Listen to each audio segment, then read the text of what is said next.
Well, greetings. May I begin by introducing myself very briefly?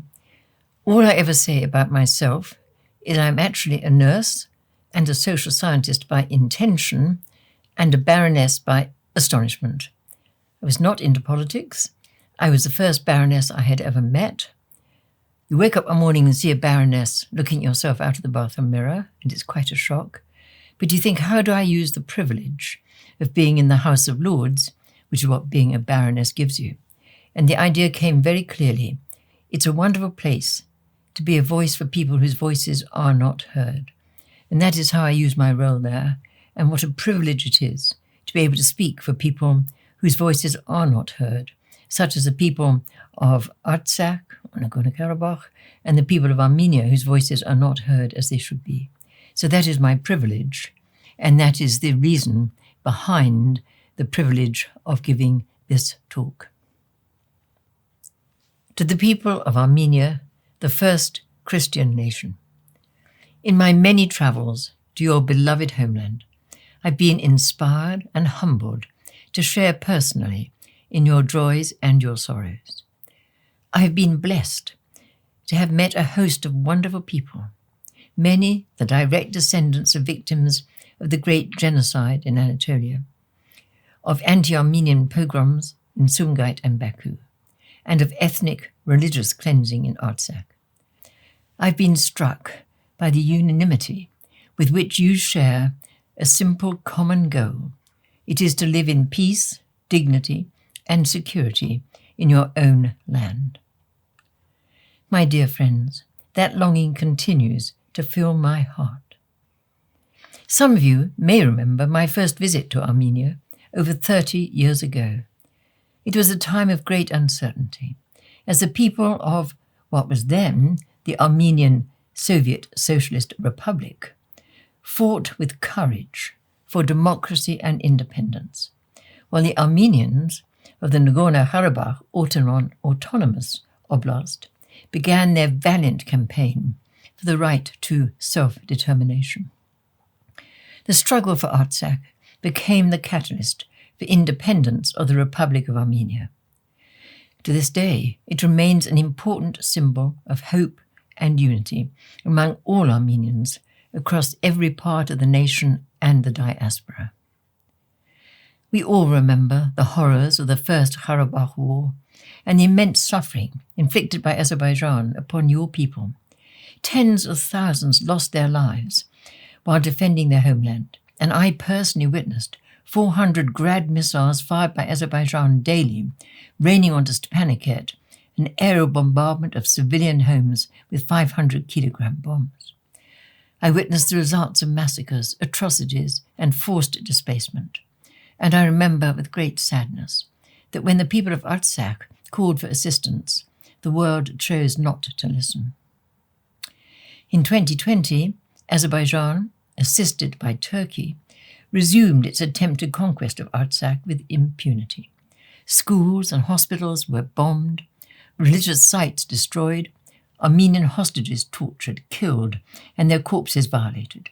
Dozens of Armenian military and civilian personnel remain in Azerbaijan custody, in contravention of the terms of a carefully written ceasefire agreement, while Azeri military forces have advanced into the sovereign territories of the Republic of Armenia itself. The blockade of the Lachin corridor has created a humanitarian catastrophe within Artsakh, whose indigenous Armenian Christian population face the increasing possibility of ethnic and religious cleansing from their historic lands. And yet, not one nation has responded to the pleas of the Armenian people, not the United Nations, nor the OSCE, nor the United States and its NATO allies, nor Russia and the CSTO alliance. Not one nation has resisted Baku's territorial claims over Stepanakert. The question therefore arises, who among the international community would resist Baku's territorial claims over Yerevan, Lake Sevan, or Zangezur? Azerbaijan's political leadership has made no secret of their strategic objective to seize your historic homeland. If Artsakh falls, is there a risk that Armenia might follow? At this critical hour of vulnerability, I and very many others are deeply saddened by reports that the Republic of Armenia is being pressured by international powers to accept Azerbaijan's sovereignty over Artsakh. In return for a so-called peace treaty and trade agreement, the people of Artsakh, who have already endured so much suffering, would be expected to surrender their international right of self-determination. Over 120,000 indigenous Armenians will become citizens of an anti-Armenian authoritarian state, Azerbaijan, with an appalling track record of human rights violations. The people of Artsakh would have to concede control over their lives, their liberty, and their land. If and when they are forced to leave, which nation would be willing to provide food, water, safe transport, and refuge? Who will protect the most vulnerable, people living with disabilities, the elderly, and families with young children? My friends, without an Armenian Artsakh, the very existence of the Republic of Armenia will become even more endangered than it is today. Recent history has proved that Armenia stands isolated from meaningful international support. Even your closest allies have not provided effective responses to the suffering inflicted upon your people. It is with the heaviest of hearts that we must face the disturbing possibility that the Armenian genocide never ended. There are those who want to complete it, and those who are unable or unwilling to stop it. It is quite possible that what is done to Artsakh will also in time be done to the Republic of Armenia.